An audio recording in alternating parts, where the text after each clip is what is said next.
I would like to welcome today's guest, Josh Johnston from PartyPros. Josh, welcome to the front porch. Hey guys. Let's start with the basics. Where are you from? What do you do? And how old were you when you last went trick-or-treating? All right. My name is. Wait, say all that again. I'm sorry. We'll I start was off. like Where are five you from? questions at once. Where are you from? What do you do? And how old were you when you last went trick-or-treating?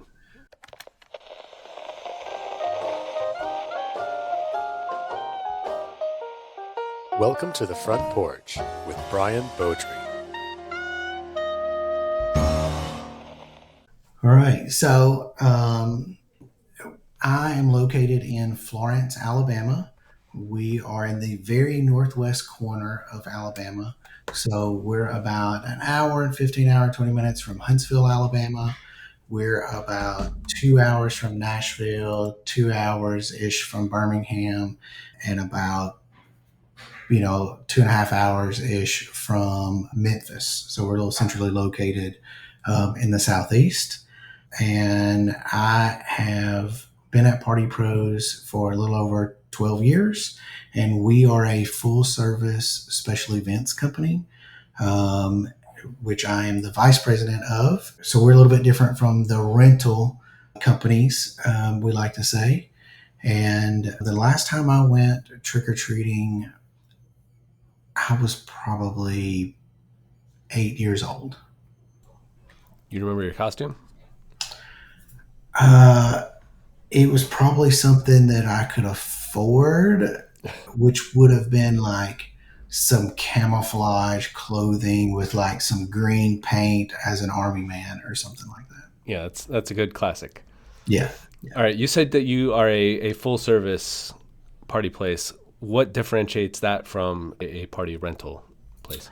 So when I say full service, we help from the design aspect, from working with the planners or a bride directly, to provide them with some direction, whether it's our product, some of our other rental companies' product, or if it's special order product like linens, that sort of thing. So we will help them get their vision together, and then we'll create them a CAD drawing and then an itemized quote based off of that.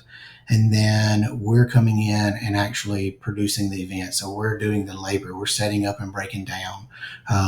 We are, providing the logistics of all of that versus a rental company where a customer's just picking up product, from their warehouse, like a will call, or we're just delivering a product, dropping off, and then we're rolling. So we're just a lot more involved than most companies. And we are very diverse when it comes to that aspect. So normally in larger markets, you're going to have a draping company that just specializes in draping. And we have to, in our market, we do it all. So we're doing tents, tables, chairs, linens, draping, lighting, soft seating, that sort of thing. So we're also maybe coordinating, if it's a corporate event, that, more AV stuff with screens and projectors and, LED screens and that sort of thing. So we're just a lot more involved and try to offer our customers more of an experience than just their rental product needs. All right, so yeah, that sounds very full service. Yes. Yeah. All right, well, let's get into your career history from back in the day. Do you remember the first thing that you ever wanted to be growing up? Oddly enough, my goal was to retire at 40, not necessarily a specific job, right? I was a That young, feels like your career that you wanted was retirement. totally. And I'm 39 now and nowhere close to retirement. So we see how that worked out. That's okay. I didn't end up being a professional baseball player either, so I mean, it's Yeah. hard to reach those childhood dreams. All right, where'd you go from that point of what was the first thing that you started doing? Like, Well, to so I start really working? got involved in the event industry in high school. I started out on the technical side of things, doing lighting and audio in the theater department, stagecraft, building sets, that sort of thing. And it gave me an outlet to be creative and to build cool stuff. And it gave me some knowledge. Post high school, I did some touring. I shot a TV show on ABC Family in high school, and then went to into the entertainment industry and started doing lighting and audio engineering and design, and did that for several years, and then migrated over to owning a nightclub. And then when I sold out of that, I went to the rep side and was the American DJ inhalation rep for the Southeast. Um, and then got burnt out, traveling on the road every single week, and decided I was going to move back to my hometown, and got a job where I could back in the AV field. I think I was making like $10 an hour, and decided that I needed to have a career or start a business. And I struggled to work for other people because I was very mouthy and did, I wanted to do things as right as possible. I went to the current boss that I had and expressed it. And through that, I kind of realized that, I probably needed to start my own thing. So that's when I started telling people that I was a wedding DJ. So I had some experience with owning a nightclub and that sort of thing. And I printed business cards, started handing them out, did a couple of bridal shows, and I didn't own a single stitch of equipment until I sold my first gig. And then I bought the gear and, started doing weddings. And I will tell everybody I'm not a great DJ. But what I realized is it was more about the business side of it, right? That they're hiring you to play something at a specific time and you can't mess it up, right? And as long as I was able to do that, I was going to be able to make pretty good money or pretty good side money at the time. And I started building that up. I was doing corporate events, and we were buying more lighting and doing, scenic things. And, then we, we're venturing into draping and that sort of thing. And that led into PartyPros. All right. Well, now I have so many questions. Geez, you just like glided past a bunch of things. I know. ABC, Yeah. Sorry. ABC Family Show. What show? Come on. So it was a TV show called Switched. And it's where two teams switch places. So I was the classic stereotypical poor kid in Alabama switching lives with a wealthy kid in Pennsylvania. So you were starring in the show. You that were is correct, just doing the lighting. Oh, interesting. And and it was, from the backwoods of Alabama to the indoor basketball court at your home in Pennsylvania kind of thing. And so, and it was, it was fun. I learned that reality TV is never reality TV. Yeah. And so, but it was also in a time where, I was learning a lot about the promotions industry and the production world, and how they merge with corporate, and in that world of, sporting events and that sort of thing, when you have vendors there, and sponsors, and how all that ties together, and then how it works together economically and business wise for everybody's financial gain. Absolutely. So did you ever want to continue acting, or was this all just like I'm getting my extra business knowledge and that's really all I'm looking for? I think at the time it was just fun, right? It was one of those things where I was young and didn't have a direction, and I was already doing cool stuff, and this was the next cool thing, right? And I definitely could have pursued that more, but after graduation, I was not fortunate enough to go to college. Hmm. And so I had to go to work. And so, Yep. and at that point, you got to make money. And being an actor or in that kind of work, it takes a long time to make a living. And I didn't have anybody to support me, so I had to. That was not an option. Yep. Yeah, that's definitely one of the things I hear and like read about with like even internships where it's like, yeah, it's a lot easier to be able to sign up for internships if your parents have money and like you can Yeah, be supported during that time. absolutely. Okay, you also owned a nightclub. Yes. How'd you get into that, and also why'd you get out of that? Well, I got into it because I worked at a local AV company, and a guy came in looking to buy a system. They needed a big giant audio system for the DJ and for the nightclub, and but they couldn't necessarily afford it. And so through a little bit of sweat equity and using the knowledge that I had learned, they could buy the equipment. I could install it all, or me and buddies could install it all. And through that, develop a little bit of partnership so they could finance the equipment and I could have a chunk of the business. And so we did that, and it was exciting. It was, I was 20 years old. And so what's the greatest thing that a 20-year-old could probably own at 20 years old would be a nightclub. It was I was going to say you're not even allowed to legally drink at your own nightclub. So it's interesting is like all the business licensing and things like that I couldn't be on because we couldn't get our liquor license if I was on it.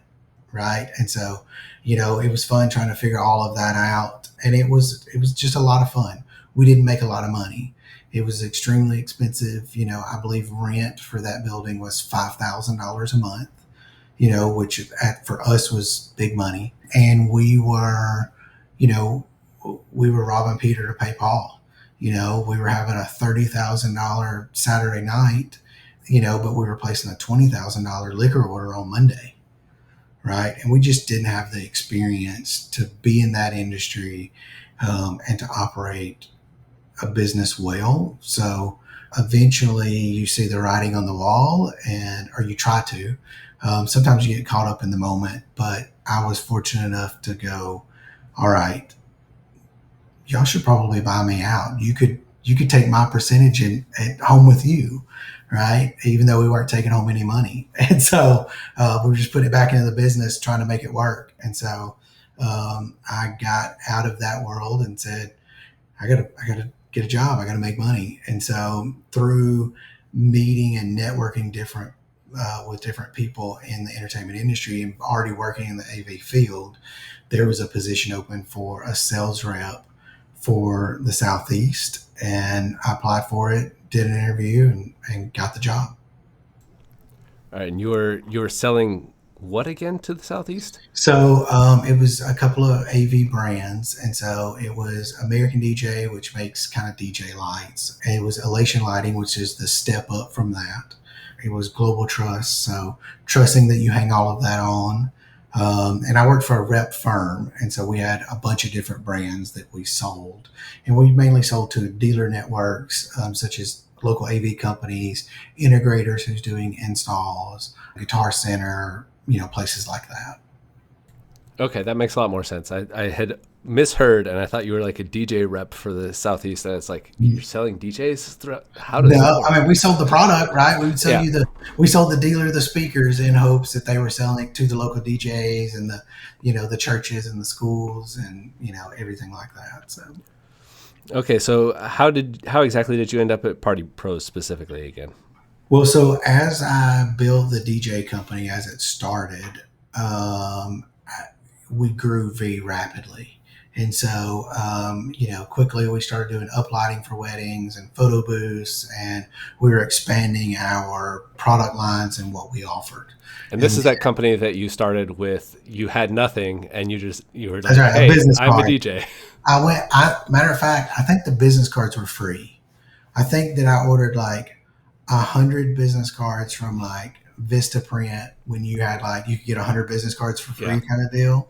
And so and started just handing them out, and telling people I was a wedding DJ. That's a good low And investment beginning.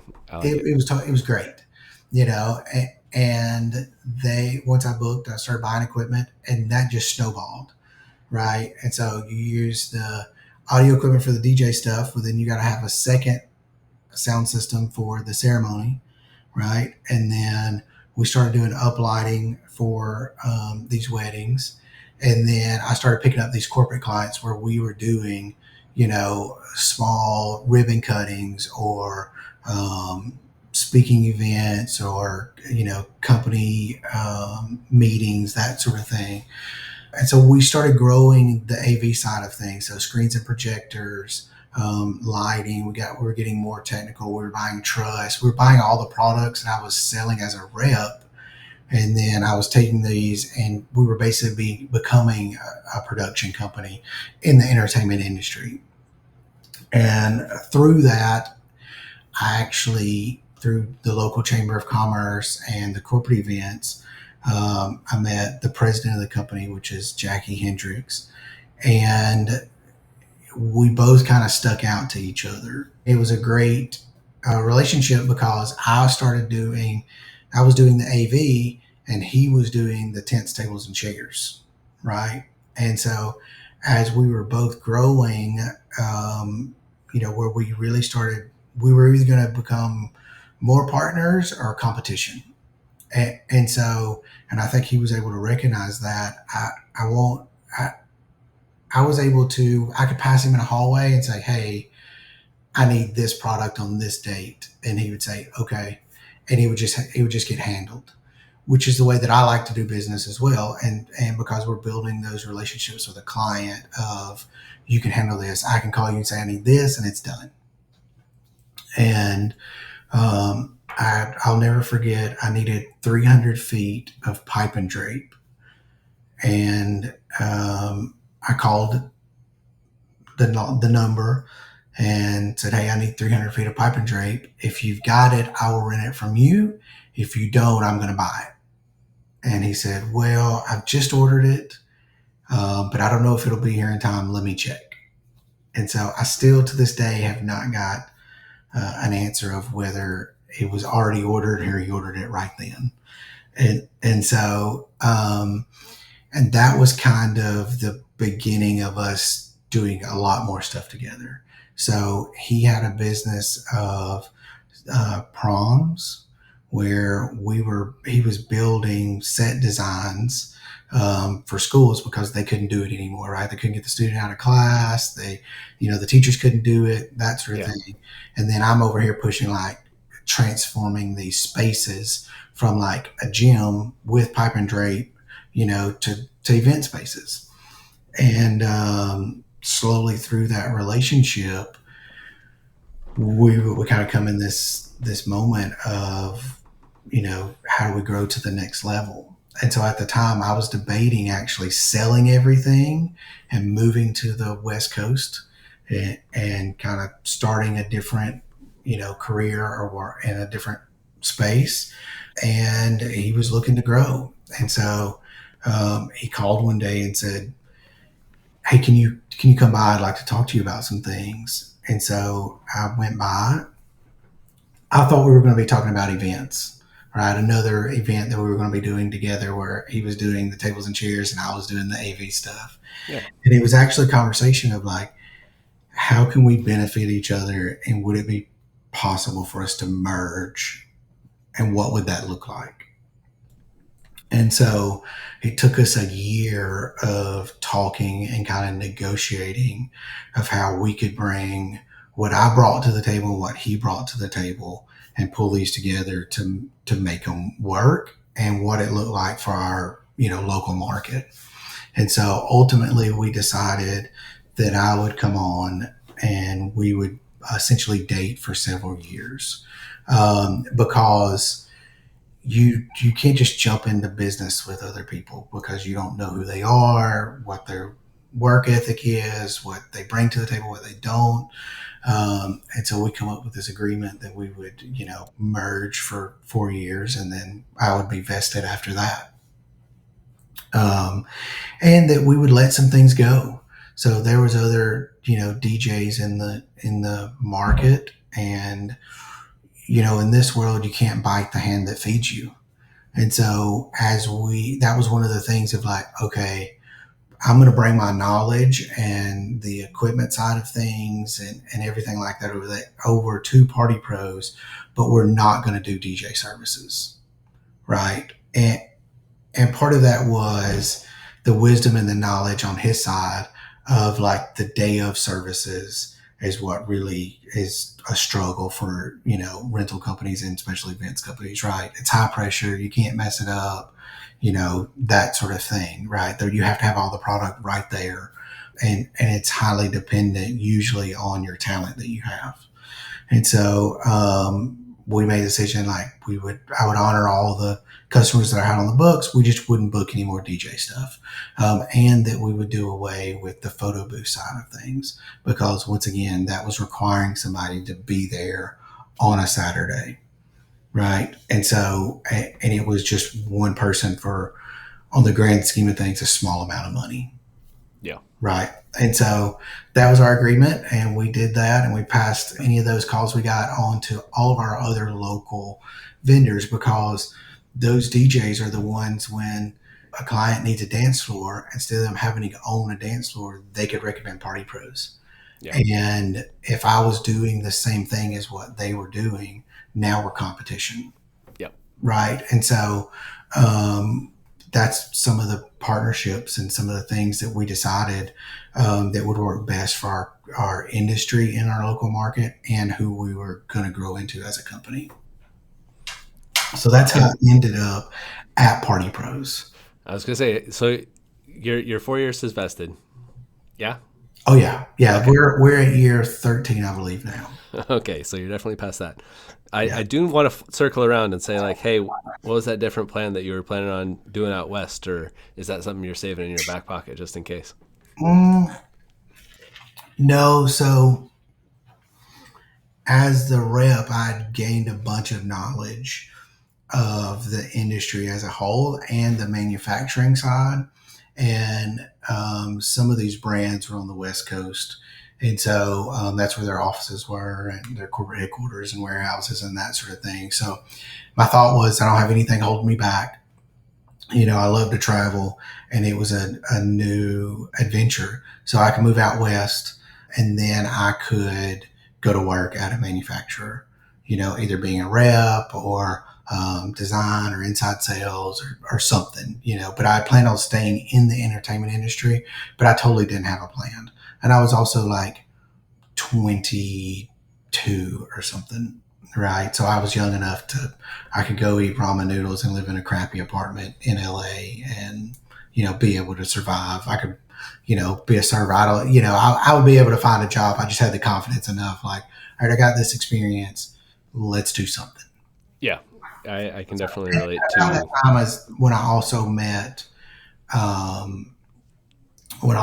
my wife now as well. So that kind of had some factor that plays into that as well. And so, I was trying not to grow too many roots here, but it was naturally happening just because of birthdays and age and that sort of thing. Yeah. You definitely start to make decisions a little differently when there's other people to think about. Absolutely. Yeah. So, and that's where we started. We were a small company. We were working out of an entrepreneurial center, which meant that we got cheap rent. We had some warehouse space, an office, and we were, if I remember correctly, we were doing somewhere around $300,000 to $500,000 a year.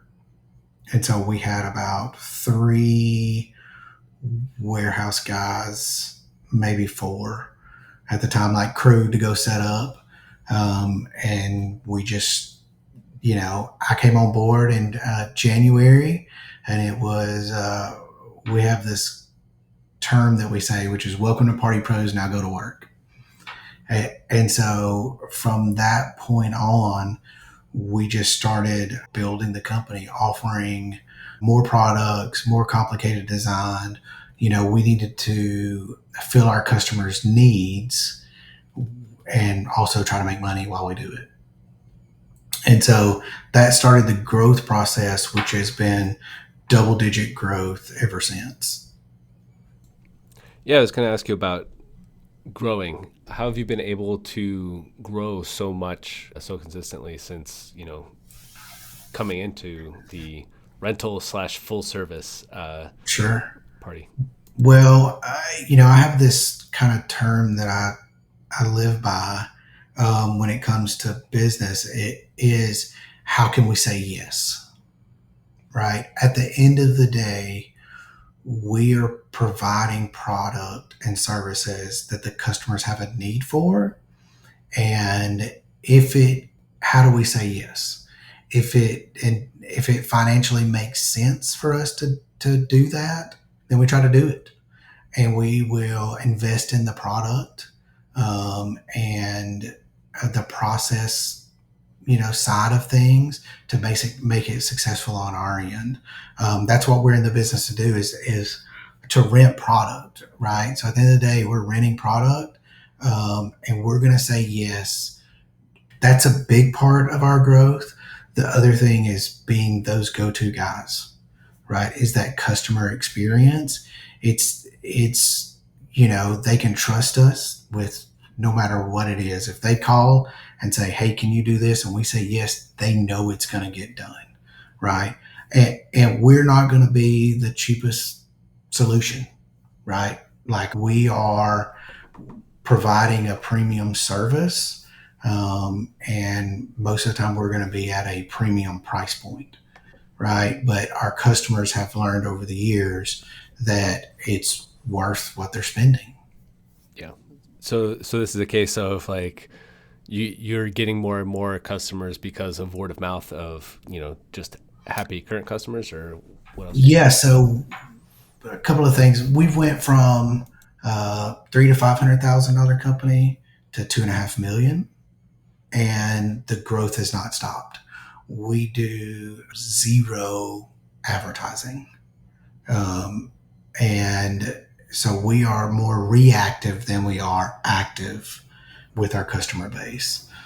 And so it has been that customer experience, that relationship, that making their world easy that has fueled our growth. And so it's kind of like a wedding planner. When a planner comes to PartyPros, it is our job to make their life as easy as possible. So we work with them on the designs. We create the CAD drawings for them. We give them an itemized quote. We show up when we say we're going to show up. We do what we say we're going to do at all costs. And having that relationship has really helped us fuel our growth. And then also addressing, like, if there is a problem, it's never the problem, it's how you address it. It's what the solution is, right? And that's the way we look at design and build, as like, we need fabric, we need a custom fabric liner in a tent. So that's the problem. We like to become the solution, right? So we can Mm. design it out, have the product manufactured, tell the customer what it's going to cost, and then we can execute it. And if all of those things work together, it turns out gorgeous. Everybody's happy, and hopefully we all make money. All right. Well, okay, so you've obviously grown significantly over the past few years. What are some of the big things that you're looking at implementing at Party Pros over the next few months or year or so? Yeah, so what we're working on now is being able to handle our future growth. Everything in our industry is becoming more and more custom and more very item specific. And so we have a full time carpenter on staff that is building our custom bars, all of our wood products that we bring out, stage facades, that sort of thing. And then customers are wanting those more customized. So they want, custom painting, custom trim, that sort of thing. And so we've had to add that full-time staff person and then add the product options with the pricing that makes sense for us, so that a customer, like, we have a job next week where they're getting all black items. So it's black bars, it's black stage facades, it's string lighting where the blocks and poles are all black, the string lighting is black, that sort of thing. Well, most of the time stuff's going out white. We're doing weddings and corporate events, so it's kind of standard to have a white bar, right? But now these customers want a white bar with black trim or a fully black bar and that sort of thing. So we've got to be able to charge for that and be able to execute it. So they got to be painted, right? And then they go out. Well, the next week you may have that same product going out as a different color. So now they got to come back in, be painted back, and go out, right? But you got to make money in the meantime. So we're adding staff members to help with that growth. We're adding processes to be able to function with those better. So standardizing those things, and then investment in product. On average, we spend about $20,000 a month on new product. Right. And some of those are big investments that are, that number averages, right? We buy a new sailcloth tent, or we buy, right now we're manufacturing, 8-foot bars, and so taking all of that in, on average, we're spending $20,000 a month on new products. And we have to be at or before the curve, the trends. So, for instance, we are purchasing new chairs. Well, the chairs that we are purchasing are not warehoused in the U.S. So they have to be ordered, they have to be manufactured, they have to be shipped across the ocean. Then we have to receive them, we got to QC them, we got to get them in the warehouse, then we got to rent the product. And it's all the way down to, we are picking the actual stain that the chair has got, right? Or the shape of the chair, that sort of thing. So we're kind of growing in that direction, more custom things. So getting all of those things in order. The other thing that we're doing is we're investing in like products. We don't really see us having competitors. We have partners. And so we are buying some like products. So as our growth, we can partner with other companies to be able to handle that. So if we are overbooked on, say, a tent product, then we can call a partner in a different city and be able to rent some of those components to be able to add to our own personal inventory, to be able to say yes to that customer. And then we've also building those relationships. I want to be able to say yes and be able to subcontract out, an event, to other people that I trust in our industry, and we all make money. And so building those relationships, buying the right product, building the procedures and processes, and then having the right people in place, in their proper place, to be able to handle that future growth is very key to us. All right. Sounds like a good plan. That was a lot. Yeah. But it's an everyday thing to try to keep the customers happy, keep our employees happy, be able to pay a living wage, be able to offer the benefits that we're able to offer, and that sort of thing to fuel the growth that we're just trying to handle the growth right now. I recently had an opportunity to add a salesperson in a different market, and I can afford the salesperson. Yep. I can afford, the commission that they're going to make. We know that we can answer the customers that have the needs in that market, right? Mm-hmm. But can we handle it internally to be able to service multiple markets. Yep. Right. And so I recently went to Phoenix and visited some other much larger companies than ours, have multiple locations that do nationwide event services, that sort of thing, and tried to learn what their processes were, how they handle the growth, that sort of thing. And so we're taking some of that, what we're learning, to either make more money in the future and handle the growth, or be acquirable. Okay. Right? Because, eventually we're going to need multiple warehouses. We're going to need multiple offices. We're going to need, to be able to fill that market. And so we've either got to, build it or take advantage of other companies in our industry that already have some of that in place. Right? Yeah. And so we're definitely open to all the possibilities. All right. Well, we're going to get into some other things, but before we do that, I want to play a game with you. We'll call it Josh It or Toss It. If you agree with the statement or it's true, say Josh It. If you disagree with it, or if it's not true, say Toss It, and then I'll need a reason for each of your answers. Great. Josh It or Toss It. You've been known to cry at movies. Josh It. Okay. What type of movies are you crying at? Anything that is normally happy, good experiences, I cry at. Most of the time we're like with our brides, it's the most important day of their lives up until that point. And our job is to make it incredible, the best it can possibly be for the budget they have, to make it great. And we achieve that. It's a very emotional experience for the customer. And it's an emotional experience for us. So when I watch a movie and there is some transformative experience where it's touching somebody's lives or making a difference, I will totally cry at it. Yeah, it's nice when everything just works out right. It is. Yeah, it's a beautiful thing, right? And it's special, and to be able to recognize that moment and connect with it and take it in, is very key for us and me. And so, yeah, I'll totally cry at a movie. All right. Josh It or Toss It. You've cheated at a board or card game. I'm going to say toss it. I would say that we just like to do it right. I like to do everything right.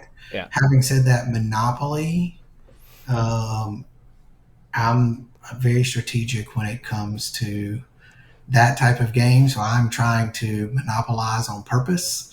And so I think that's the point of the game. So I don't think that's cheating. Yeah. Well, I mean, I can remember like years ago when, when iPhones were new, we were playing like farm games and things like that.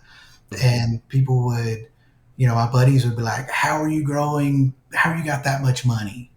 And it would be little things of like, well, I did the math that I can grow peppers. Yes, it takes longer, but I'm making more money than if I grow this and doing it a bunch of times. Like, I just grow this once and make more money. Like, and so just being strategic and smart. So I don't necessarily think that I've ever had a game where I felt like I needed to cheat at it. All right. Just do it. Some would consider math cheating, but I don't think it is. So, well, is counting cards cheating?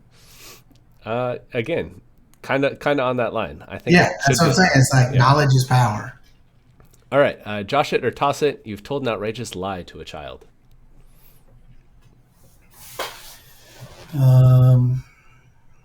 It's so much more fun with children because they'll accept it as truth. I probably have told a lie to a kid. Okay, but you don't have a good one off the top of your head? Like a ghost story, that's totally fabricated, given the surroundings that we're in, or something like that. And just kind of, that's about the most I can think of. So we don't have children. Me and my wife don't have children. And normally we write our friends off for 5 years once they get pregnant.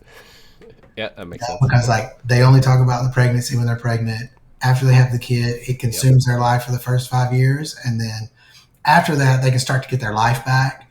And so normally when we're around kids, they're already a little older and, they're never going to believe that ghost story anyway. So, Okay. yeah. All right. Josh it or toss it. Your favorite fast food fries are from McDonald's. Ooh. That's a Josh it. All right. So everybody here knows that I'm a Happy Meal guy. So I will. For the toys or? No, well, one is the thing I like about McDonald's is it's going to taste the same no matter where I go. Yep. And normally the only time that I'm eating McDonald's is if we are running like crazy. There's usually one around. Yep. And I can shoot through the drive-through. I'm in those times we are busting it. It's outside. We're hot and sweaty. I'm not after a huge amount of food.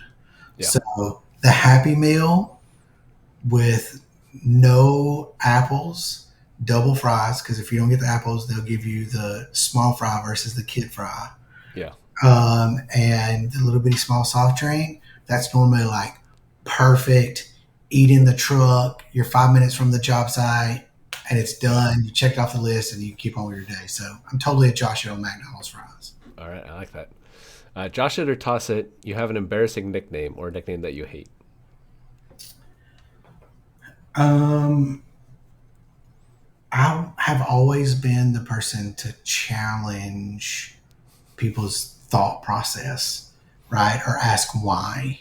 Mm-hmm. So this is totally a Josh it. So I would do things when I was very young, high school, freshman, sophomore year. And I would wear something pink, just for style. It might be black Adidas with pink stripes or whatever. I can distinctively remember those shell-toed shoes, and so I can remember, somebody being like, Pinky or something, right? Because I would purposely do it, right? Nobody else is doing it. Let me challenge you, or something weird like that, So I can say that was something that would be embarrassing at my age now versus in high school, but we did all kinds of crazy stuff there, so. All right. Well, let's take a little break and we'll get into the next section of questions after that. Great. It takes something special to dive into the unknown, to face the unpredictable, and unlock the mysteries that await beyond. Something tough, reliable, to fuel your confidence where elements seem to conspire to blur your senses.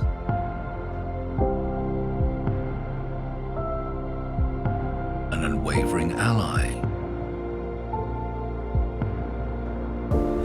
relentlessly field tested by the pioneers who ventured there before. It was constantly perfected over time for those who push their limits always further and shine an ever new light on our world.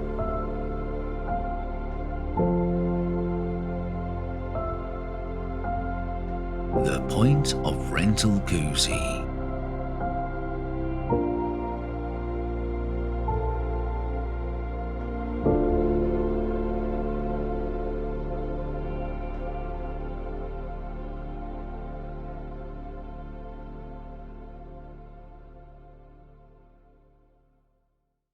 All right. I reached out to you because you always have come across as like super invested and interested in having conversations and like questioning things, at least online. What drives you to do that? You also mentioned it in the previous question a little bit. Yeah. So,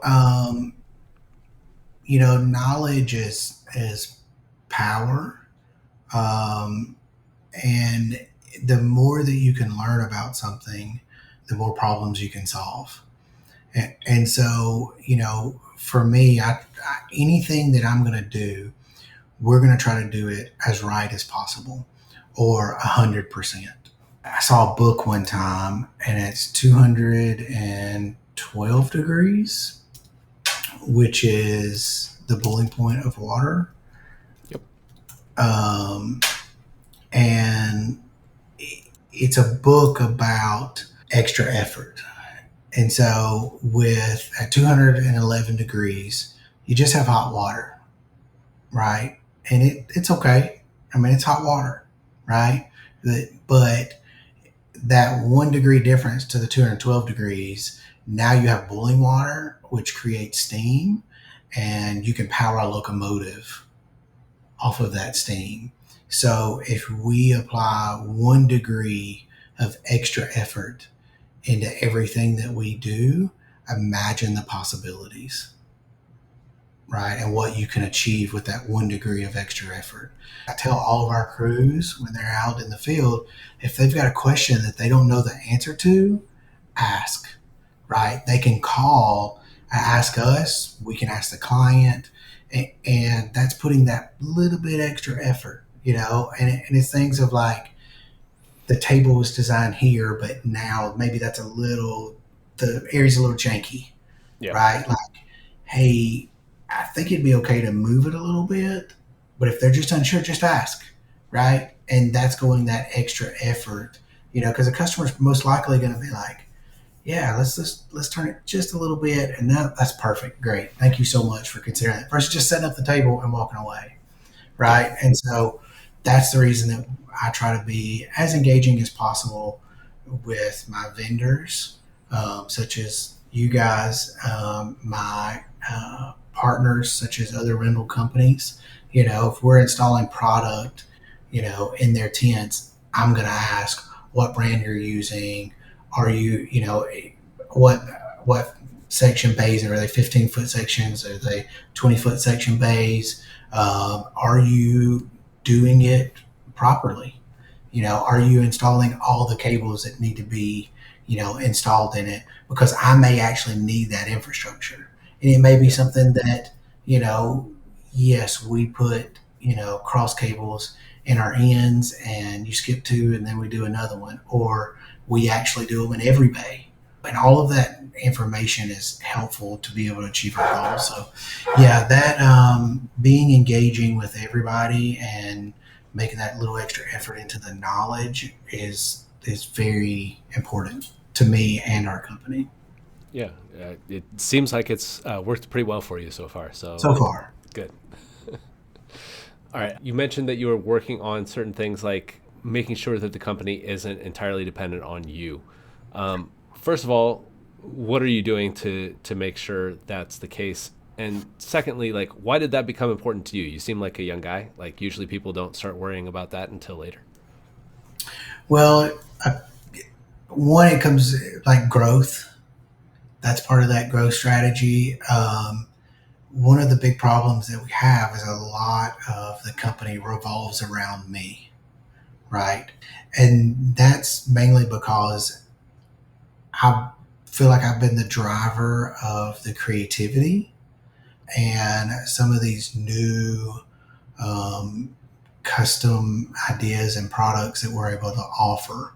And recruiting new talent that can also do those things is important, because I can't do it all, right? And with our growth, I can't be out in the field to make sure that what I have designed in my head, then designed on paper, then bought the product, that I can actually go out and show the guys how to put it up the first time, right?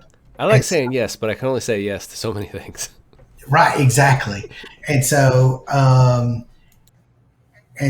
so a lot of that has kind of revolved around me. It's also the technical knowledge. When we go into a new venue and the customer's like, hey, we want to hang a chandelier in this venue, and it's got drop ceiling. Well, I can't expect my sales staff to get on a ladder, go pop up the drop ceiling, look at the infrastructure, then work with the venue to say, hey, we want to actually drill a hole in your ceiling tile run steel cables through the top, up into the rafters. This is going to hang perfectly over the dance floor. And also, we're going to, when we come back to take it all down, we're going to replace your ceiling tile with new ceiling tile. We'll have this for the future, and it's going to be incredible. And have that relationship to know that we're going to make it happen. It's going to be safe. The venue's going to get something out of it, right? And so it all kind of revolves around me. So now I've got to put those people in place that they can go out and achieve those same goals or those same design aspects and train them on the knowledge, or if they already have the knowledge, right, to make it happen. And so, that's part of it. You notice that this podcast episode was recorded 1:00 my time. So this morning I had a meeting with some downtown organizations about putting audio permanently installed in our downtown district, just as background music, that sort of thing, because I have the technical knowledge. I'm involved in our community, right? So I sit on these boards and committees. And then I'm also the technical guy to be able to kind of guide that process. Then I came back and had a production meeting, which is the second one for this week. It's an additional, and this is a production meeting for 2 weeks from now to make sure that we can produce everything that we've got going on. And it's 3 weeks from now, because we've got so much for that 1 week that we've actually cut off all of our orders, right? Because we may not have the product, we may not have the labor, but what we have to make all of this happen for all of our customers, and we have to be on top of our game. And then that means no time for lunch. And so, I had to have one of our staff members like, hey, go get me lunch, and I forgot I even told her. So when she came in, busting in during our thing, I'm like, well, and I'm grateful for it. But that goes back to being able to have those right people in place for the future so that I can help grow the company and not get distracted by the technical aspect of producing. For sure. All right. You mentioned 212 degrees earlier. Yes. Speaking of heat, you said you've been to Burning Man multiple times. So, yes. A, why? Like, how'd you get into that? B, do you still go? So, I was a senior in high school, and I had a good friend that I did some cave exploring with who had been going for several years. And he had said, once you get out of high school, we'll go to Burning Man. So I graduated high school. I showed up at his house and said, it's time to go. And so I told my boss at the time that I would be gone for a week. We stayed gone 32 days. And so I called the boss and told him I'd be back on Wednesday. Then I called him and told him I'd be back on Friday. I finally just called and said, I'm not driving. I have no idea when I'm coming home. And that was just it, And so, yeah. But at that time of my life, it was right out of high school. I was very impressionable. But I was already, like I said earlier, I like to push people's mindsets and thought processes, and I like the knowledge, and I was already thinking creatively. And so going to Burning Man for the first time at that young of an age showed me that you could, right? No matter what it is, if you put your mind to it, you can achieve it, right? And if you think about it, that's really kind of a weird thing. Like, hey, let's go do this huge thing in the middle of nowhere. That sounds like a great idea. Yeah, it's totally different than any other things. Burning Man is this whole experience. It's hard to describe, but I tell people it's radical self-expression, but if you can dream it, you can build it. And so it just proves that no matter what you think, if you put your mind to it, you can achieve those goals. You can build something. If you want to build a giant baby stroller and be able to drive it, you can do it. there's nothing saying you can't. You just got to put your mind to it. And so when you go to a festival such as Burning Man, you see all of these incredible things, incredible ideas, and it kind of changed the way that my thought process was. And that's probably led into why we, if it's, how do we say yes to the customer, right? And keep an open mind enough to be able to achieve those things, right? And not get pigeonholed into this is what we do.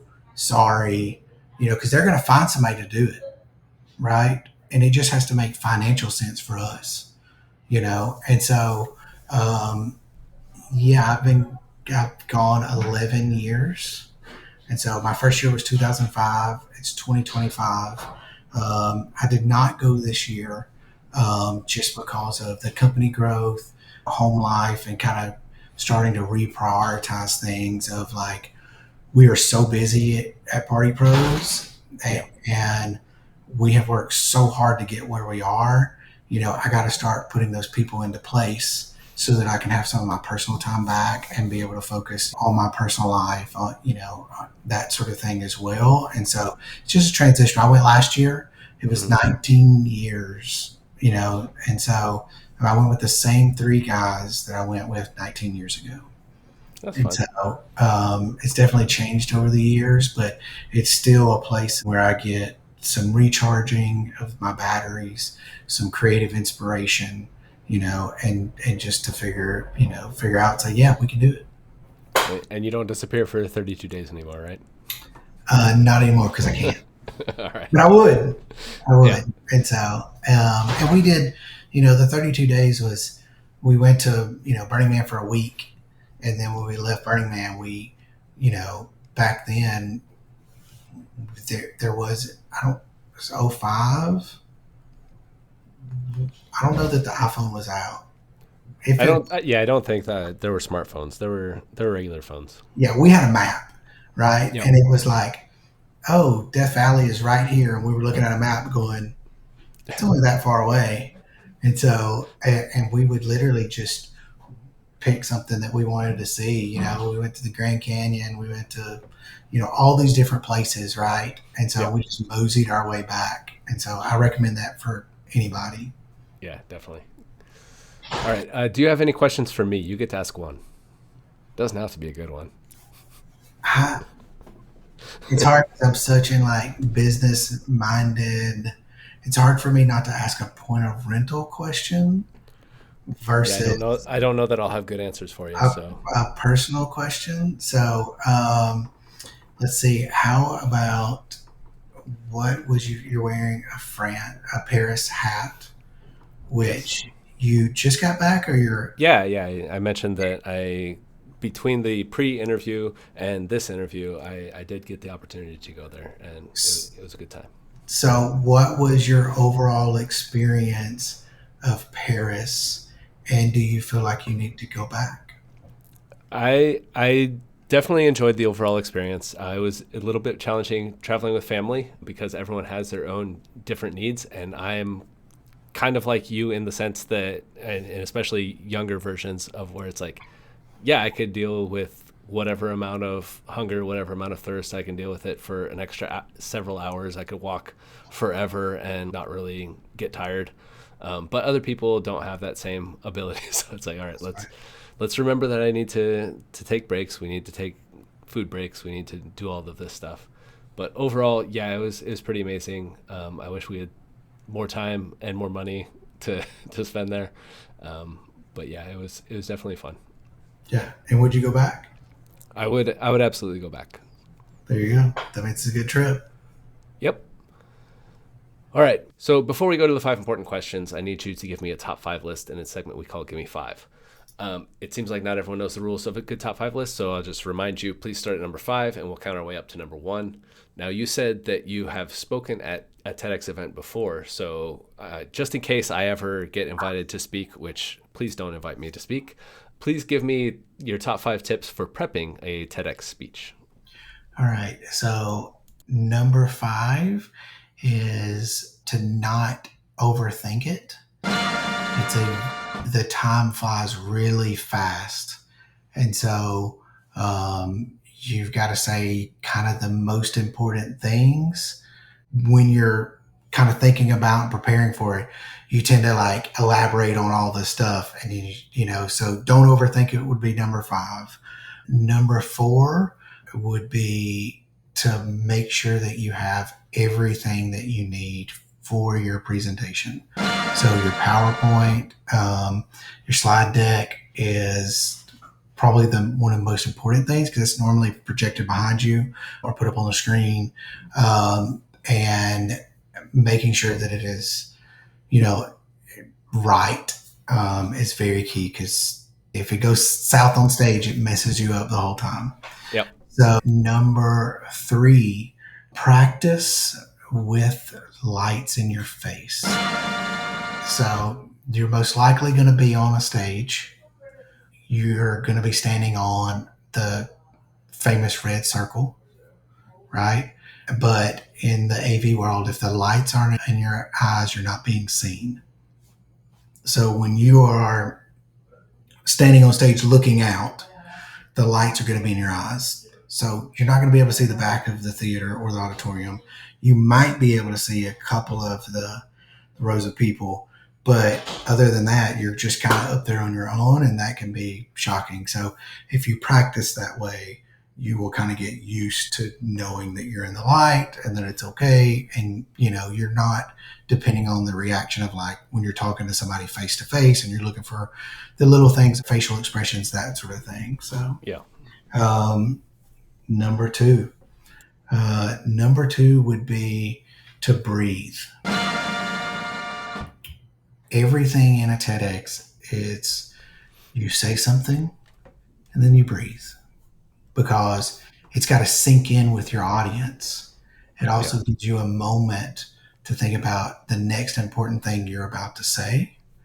And it's a huge thing, because if you just ramble through it, you're done way early, right?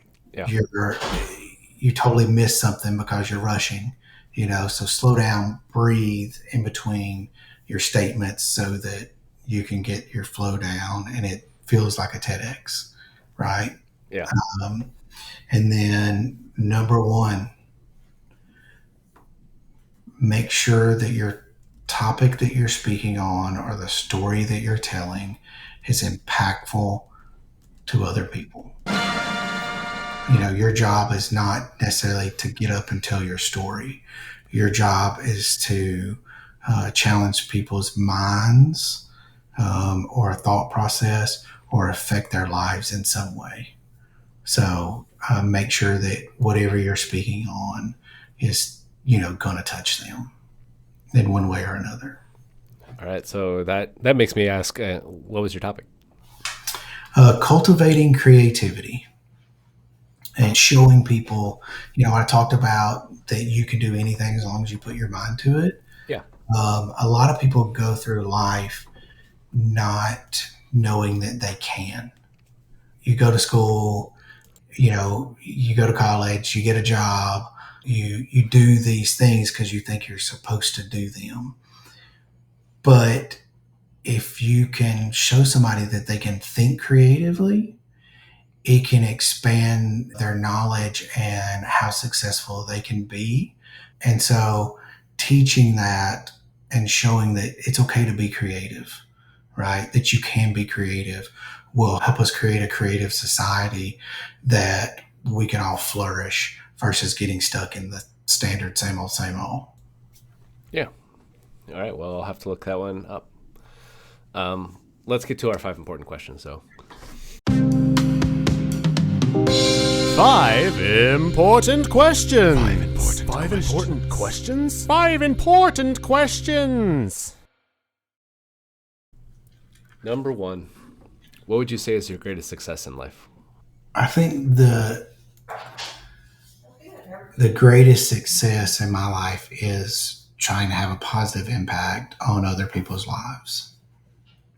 And whether being able to provide them with a job that has a stable income that they can survive on, or it's touching somebody's life with art, with some of the public art that I've been able to do, or these magical events that are one-time experiences that they're going to remember for a lifetime. So I think, the greatest success that I will have in my life is touching other people and having a positive experience on their life.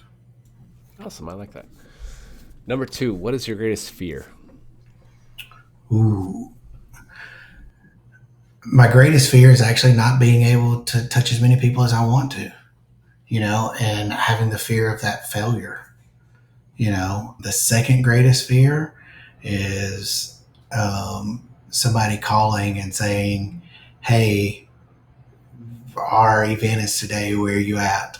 And because we didn't change a quote from a quote to a reservation, that's one of our great fears. And so all of our staff knows here, especially our sales staff, that we're going to call the customer several times if they haven't paid their deposit of like, do you need us? Do you need us? Do you need us? I was going to say, yeah, sometimes those fears lead to really good customer experiences in that it's like, yes, no, we really care. We really, really want to follow up with you. That's right. Yeah. We care about, and we care about, all of our clients, whether they're using us or not. Yeah. We want to be their hero if we can. And so, we want them to know no matter what, they can call us. Yep. All right. If you could tell first day in the industry, Josh, one piece of advice, what would you tell him?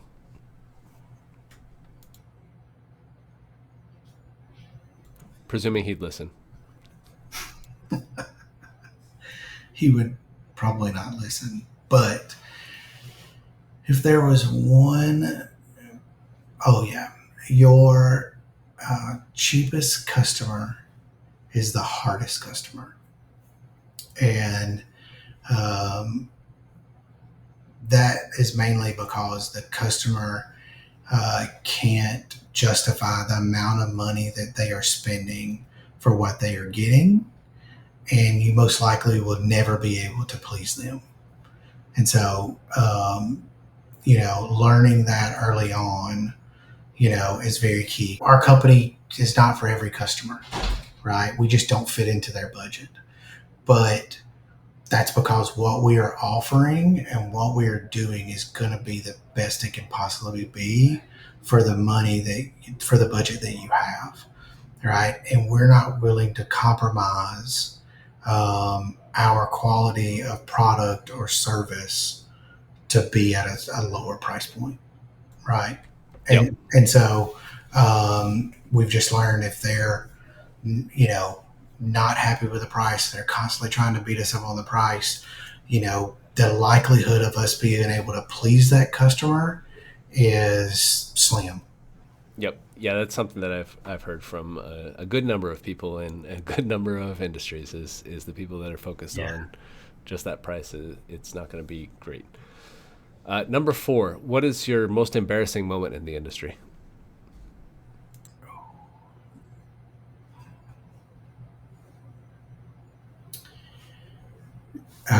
The most embarrassing moment was a very, very long time ago. I was doing a wedding. It was in the middle of nowhere. And I made a mistake. The song that they had for their first dance was totally not the song that I started playing. And so and the look when somebody looks at you and they're like, and I'm like, and so it was quickly corrected, but it was a lesson learned, and I made sure that it like I say, it's never the problem, it's how you address it. And so I made it basically impossible for that to ever happen again. All right. Well, I'm glad that you overcame that, but I'm sorry that you've now been sentenced to death as playing the wrong song at a wedding. It's now a capital offense. It's a weird international law. So what would be your last meal and why? I think the last meal would be spaghetti.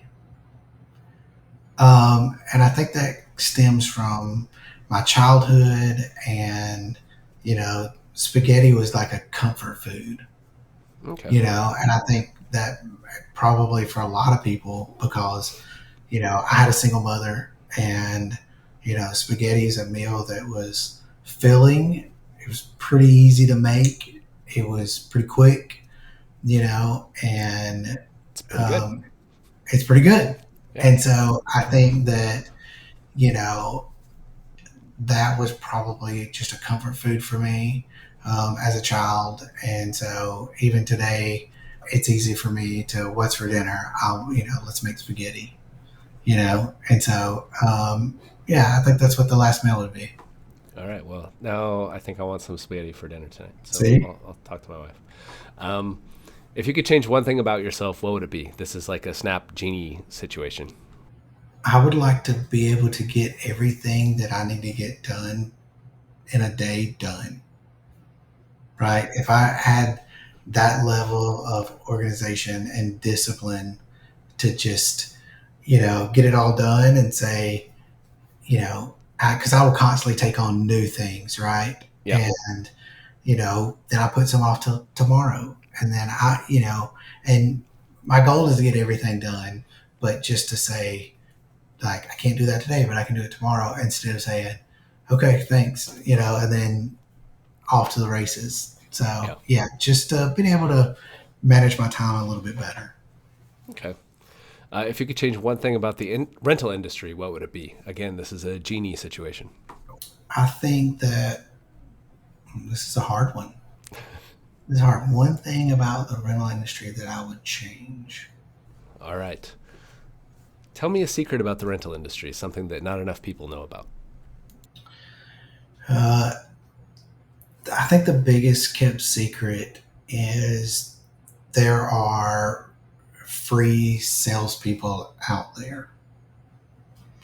And we forget about that. But everybody that's at a wedding or an event that you are doing is technically a free salesperson, because if you provide your client with the best experience possible, everybody at that event will turn into a free salesperson.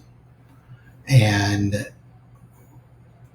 knowing that and putting that extra effort in to make that possible is huge. But those same brides, those bridesmaids, they're the ones who are going to be calling you next. Those, guest at that wedding that sees this amazing setup and this attention to detail that you've worked so hard with the client to achieve, is going to be the person who, when they have a friend getting married, they're going to go, I went to this wedding. It was incredible. Here's some pictures, and let me find out who they used. Right. And then that kind of free salesperson, and it's more than just word of mouth. That's how we've been able to achieve the double-digit growth year after year with zero advertising. Perfect. Well, thank you, Josh, for chatting today. Thank you to our production team, which is me. And thank you. There's more people. It's like, this is great. And thanks to you out there for watching on YouTube or listening wherever you're listening. Share this podcast with your friends, and we can all talk about Josh later. See you next month. We'll keep the torchlight burning for you.